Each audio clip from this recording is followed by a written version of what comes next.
আজকে আমি কী নিয়ে কথা বলতে চাচ্ছি, আপনারা হয়তো অনেকেই আমার ভিডিওর থাম্বনেল দেখে বুঝে গেছেন।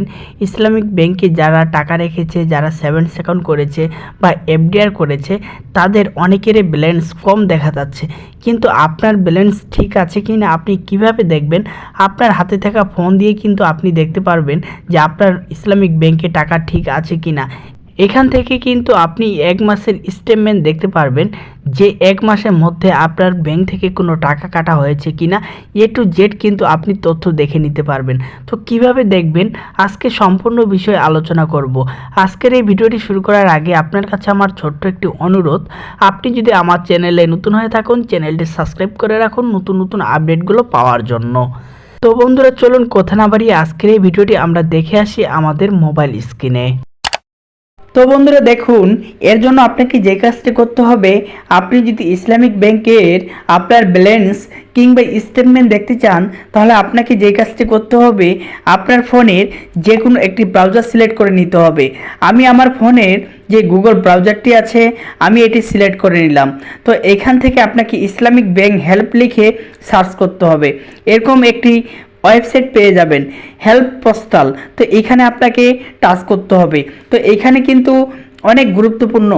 এখানে দেখুন, আপনার প্রথমে আপনার ফোন নাম্বার দিতে হবে।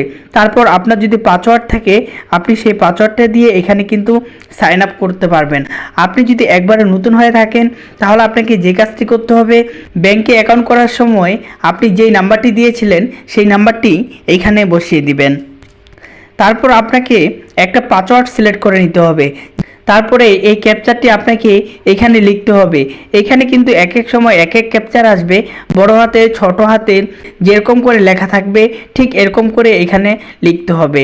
তারপরে আপনাকে যে কাজটি করতে হবে, দেখুন এখানে প্রসেসে আপনাকে কিন্তু এখানে টাচ করতে হবে। তারপর আপনার ফোনে একটি কোড যাবে, সেই কোডটি এখানে এনে বসিয়ে দিবেন। তারপরে আপনারা এরকম একটি ইন্টারফেস পেয়ে যাবেন। তো এখান থেকে আপনারা দেখতে পারবেন যে কি কি এখানে দেখতে পারবেন। এখানে লেখা আছে check account balance, show account statement, check card balance, show card statement. আপনি কিন্তু এখান থেকে সবগুলো দেখতে পারেন। আমি যেহেতু আমার ব্যালেন্স চেক করব, তো আমি এখানে চেক অ্যাকাউন্ট ব্যালেন্সে টাচ করলাম। টাচ করার পরে আপনার যে ব্যাংক অ্যাকাউন্ট রয়েছে বা ব্যাংকের যে নাম্বারটি রয়েছে সেই নাম্বারে কিন্তু একটা ওটিপি কোড যাবে। সেই কোডটি কিন্তু আপনি এখান থেকে বসিয়ে দিবেন। তারপর এখানে আপনাকে প্রসেস করতে হবে। তো অবশ্যই এখানে কিন্তু ভুল করা যাবে না। তারপর আপনার এই নাম্বারে কয়টি অ্যাকাউন্ট রয়েছে বা ডিপিএস যদি থাকে এখানে কিন্তু শো করবে। তো দেখুন আমার এখানে কিন্তু শো করতেছে। দেখুন এখানে কিন্তু তিনটা সংখ্যা কিন্তু হাইড করে দেওয়া হয়েছে। তো এখানে কি কি তিনটা সংখ্যা হাইড করে দেওয়া হয়েছে আপনাদেরকে কিন্তু এখানে মনে করে দিতে হবে। তো দেখুন আমি আমার প্রথম অ্যাকাউন্টটাতে আমি টাচ করলাম। টাচ করার পরে এখানে আমাকে 3 সংখ্যা লিখতে বলতেছে।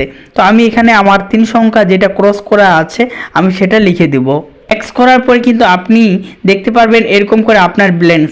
আপনি এখান থেকে স্টেটমেন্ট দেখতে পারবেন, ব্যালেন্স দেখতে পারবেন। আপনি কিন্তু এখান থেকে সব কিছুই দেখতে পারবেন। তো আজকের এই ভিডিওটি আপনার কাছে যদি ভালো লেগে থাকে অবশ্যই আমার এই চ্যানেলটি সাবস্ক্রাইব করে রাখবেন এবং ভিডিওটি শেয়ার করে দিবেন যেন অন্য অন্য ইসলামিক ব্যাংকের গ্রাহকরা সবাই দেখতে পারে।